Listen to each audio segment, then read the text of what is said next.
तनवीर भाई, मेरे ख्याल से फिर आप दोनों साहिबान भी इस पे एग्री करेंगे कि फाइनल फोर वही फाइनल फोर हैं जो कि इस टूर्नामेंट की सबसे बेस्ट टीम्स थी।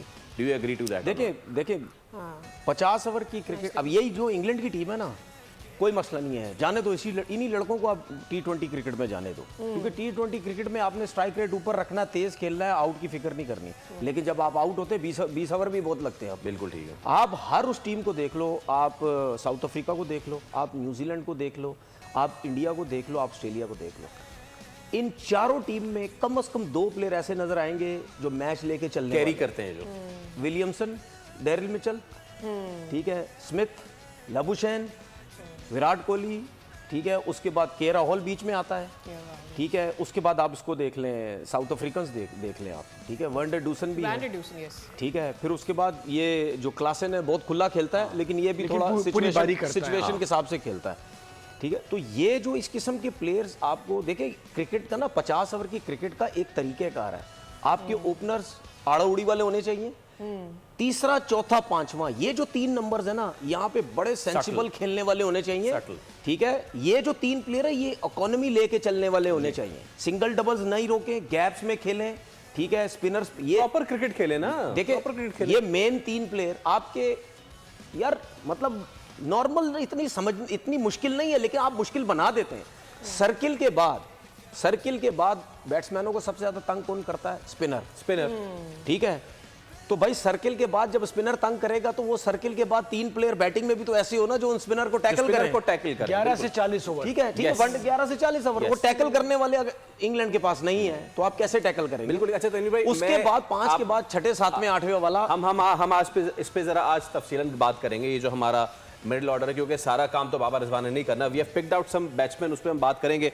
आई थिंक थोड़ा सा अगर पॉइंट्स टेबल दिखा दें सर। हाँ, पॉइंट्स टेबल दिखा दें और फिर हम कल वाले मैच के बारे में थोड़ा सा साथ ही डिस्कशन कर लेंगे। क्या इस वक्त माइंड बन रहा है कि पॉइंट्स टेबल में क्या सिचुएशन होती नजर आ रही है। अच्छा जी, ग्रुप 1 की तो सिचुएशन ये है कि हमें पता है कि जी न्यूजीलैंड और इंडिया, और न्यूजीलैंड से 4 पॉइंट्स है, न्यूजीलैंड के भी 4 पॉइंट्स है, इंडिया के भी 4 पॉइंट्स है। 2 मैचेस ऑब्वियसली उनकी जान से थे, तीसरा मैच उन्होंने कल खेलना है और तीसरा मैच डिसाइड करेगा कि जो ये ग्रुप है ए, यानी इसको टॉप कौन कर रहा है।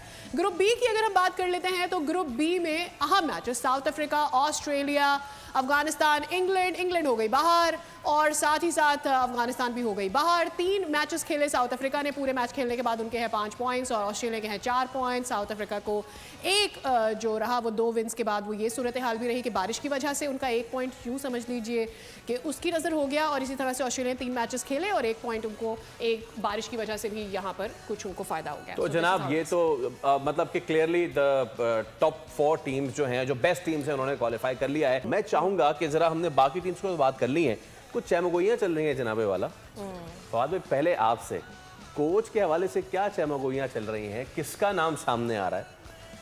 देखिए सकलैन का बहुत ज़्यादा नाम सामने आ रहा है। अच्छा। जो इत्तलात हैं और हर कोई उस बारे में बात कर रहा है, और ऐसी तो बात शुरू भी नहीं होती।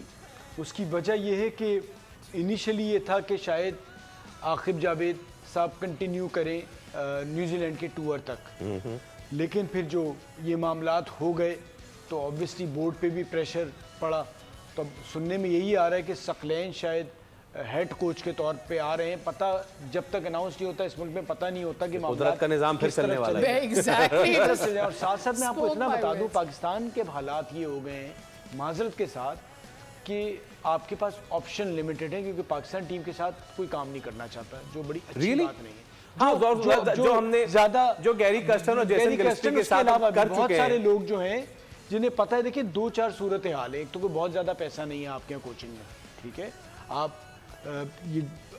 जितने बड़े नाम हैं, बड़े बड़े चैनल्स पे बैठे हैं, कुछ कंपेयर तो करें कि गैरी कस्टन को यहाँ कितना दे रहे थे हम, और जो आपने कहा है कि इतना पैसा नहीं दे रहे। आप इंटरनेशनल कोचेस इंटरनेशनल कोचेस के लिए कह रहे हैं कितना मिल रहा है? नहीं देखिए, इंटरनेशनल कोचेस का तो सबसे बड़ी बात ये है कि आपके यहाँ पता ही नहीं होता ना, कोई बाहर से आदमी आ रहा है। फिर इंटरनेशनल कोचेस का एक और इशू है, लोकल कोचेस को हम कम पैसे दे रहे हैं। कोचेस जो है ना, उनके पास ऑप्शंस बहुत ज्यादा हैं। जो बड़े नाम हैं वो डिफरेंट लीग्स में भी काम कर रहे होते हैं, तो वो आते नहीं हैं। वो आएंगे कि जी, जैसे गैरी से भी बात हुई थी, वो वाइट बॉल था तो गिलेस्पी जो थे वो रेड बॉल पे कर रहे थे, तो ये सारे मसाइल भी थे। साथ साथ फिर वो था कि जी हम इन सीरीज में आएंगे, बाहर से करेंगे, तो वो बहुत सारे मसले जो टॉप के कोचेज हैं। यानी पीसीबी के पास ऑप्शंस नहीं है। नहीं भाई, आप जब कोई नहीं आ रहा, मैं so they as a don't- foreign coach अगर मेरा कोई बड़ा नाम है तो मैं पीसीबी के साथ काम करने के लिए सोच रहा हूँ ना। तो मैं बहुत बड़ी मेरी डिमांड होगी, अब उतना आपका बजट है या नहीं है, फिर साथ साथ आपका पता ही नहीं है, आपका तो यूं डिसीजन चले, चले जी कोचिंग- मुझे कोचिंग- उठाया लगा कोचिंग की दिया आपको, तो- अस्सलाम वालेकुम।